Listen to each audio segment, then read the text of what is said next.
पहला प्रश्न है, गुलाम वंश का संस्थापक कौन था? Option A Iltutmish, option B Alauddin Khilji, C Qutubuddin Aibak, D Balban. इसका सही आंसर है ऑप्शन सी कुतुबुद्दीन ऐबक। कुतुबुद्दीन ऐबक गुलाम वंश का संस्थापक था। इसने 1206 ईस्वी में गुलाम वंश की नींव डाली थी और इसने 1290 तक दिल्ली सल्तनत पर गुलाम वंश का शासक रहा है। कुतुबुद्दीन ऐबक की मृत्यु 1210 में लाहौर में चौगान खेलते समय घोड़े से गिरने के कारण हो जाती है, जिसके बाद शासक बनता है आराम शाह। कुतुबुद्दीन ऐबक के बाद शासक बनता है आराम शाह। 1211 AD में आराम शाह को मारकर इल्तुतमिश गुलाम वंश का शासक बनता है। दूसरा प्रश्न है, दिल्ली सल्तनत का कौन सा सुल्तान लाख बख्श के नाम से जाना जाता है? ए इल्तुतमिश, बी बलबन, सी कुतुबुद्दीन ऐबक, डी गयासुद्दीन तुगलक। इसका सही आंसर है सी कुतुबुद्दीन ऐबक। कुतुबुद्दीन ऐबक को लाख बख्श के नाम से भी जाना जाता था, क्योंकि ये लाखों का दान करता था,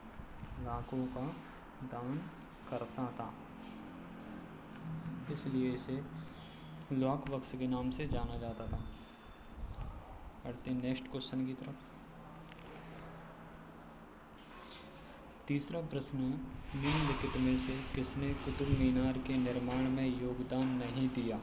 ए इल्तुतमिश, बी बलबन, सी कुतुबुद्दीन ऐबक, डी फिरोज शाह तुगलक। इसका सही आंसर है बी बलबन। बलबन ने कुतुब मीनार के निर्माण में कोई योगदान नहीं दिया है। कुतुब मीनार एक 5 मंजिला इमारत है,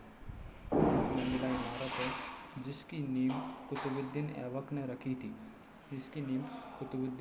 रखी थी और दूसरी, तीसरी और चौथी मंजिल का निर्माण इल्तुतमिश के द्वारा और 5वीं मंजिल का निर्माण फिरोज शाह तुगलक के द्वारा करवाया गया था। नेक्स्ट क्वेश्चन है, दिल्ली को अपने सल्तनत की राजधानी किसने बनाया था?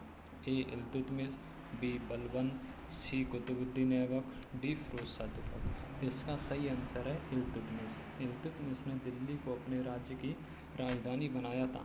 इल्तुतमिश 1211 AD में गुलाम वंश का शासक बनता है और इल्तुतमिश सुल्तान की उपाधि धारण करने वाला गुलाम वंश का प्रथम शासक है। इसने सुल्तान की उपाधि 1229 AD में बगदाद के खलीफा से प्राप्त की थी।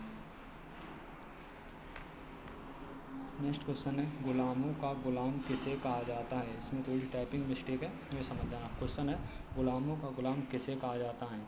ए इल्तुतमिश, बी बलबन, सी कुतुबुद्दीन ऐबक, डी फिरोज शाह तुगलक। इसका सही आंसर है इल्तुतमिश। इल्तुतमिश को गुलामों का गुलाम कहा जाता था, क्योंकि इल्तुतमिश कुतुबुद्दीन ऐबक का गुलाम था और कुतुबुद्दीन ऐबक मोहम्मद गौरी का गुलाम था।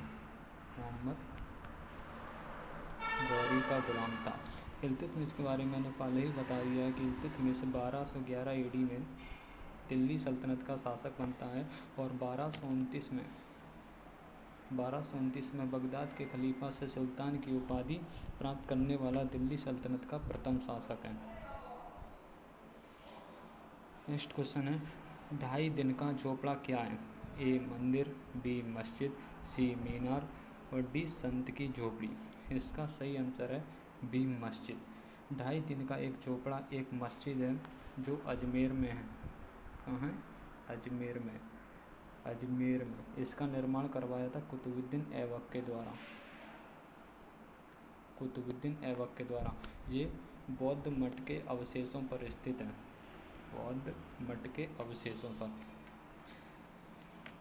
नेक्स्ट क्वेश्चन है, कुब्बतुल इस्लाम मस्जिद कहाँ पर स्थित है?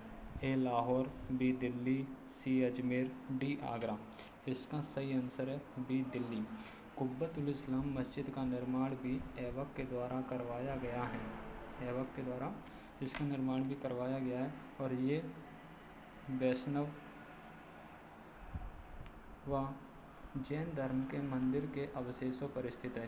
जैन धर्म के मंदिरों के अवशेषों पर स्थित है। नेक्स्ट क्वेश्चन है, कुतुबुद्दीन ऐबक की राजधानी थी? ए लाहौर, बी दिल्ली, सी अजमेर, डी आगरा। इसका सही आंसर है ए लाहौर। कुतुबुद्दीन ऐबक की राजधानी लाहौर थी। कुतुबुद्दीन ऐबक 1206 AD में शासक बनता है और 1210 में लाहौर में चौगान खेलते समय इसकी मृत्यु हो जाती है। और दिल्ली को राजधानी कौन बनाता है? इल्तुतमिश।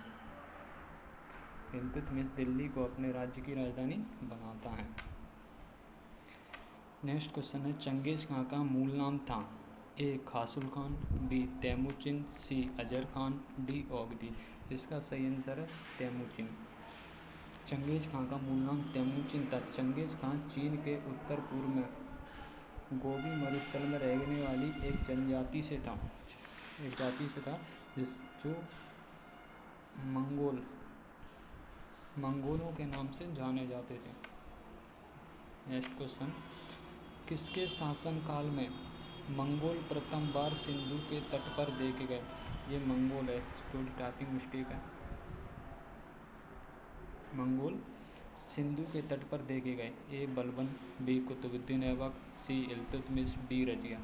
इसका सही आंसर है सी इल्तुतमिश। इल्तुतमिश के ही शासनकाल में मंगोल प्रथम बार सिंधु के तट पर देखे गए थे। देखा जाए तो मध्य एशिया का एक शासक था ख्वारिज़्म शाह, जिसने क्या किया, गजनी को अपने राज्य में ला लिया, गजनी को जीत लिया था। उसके बाद मंगोल शासक यानी तैमूचिन, जिसे चंगेज खां के नाम से भी जाना जाता, उसने गजनी पर आक्रमण कर दिया।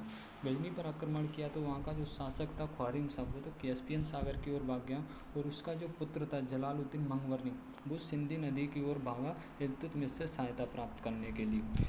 तो इल्तुतमिश से सहायता प्राप्त करने के लिए वो भागा और मंगोल नेता कौन था? चंगेज खान ने इल्तुतमिश के पास अपने 2 दूत भेजे कि वह जलालुद्दीन मंगवर्नी की कोई मदद न करे, और इल्तुतमिश ने जलालुद्दीन मंगवर्नी की मदद करने से इनकार कर दिया। इस प्रकार चंगेज खान सिंधु नदी के तट से ही वापस लौट गया।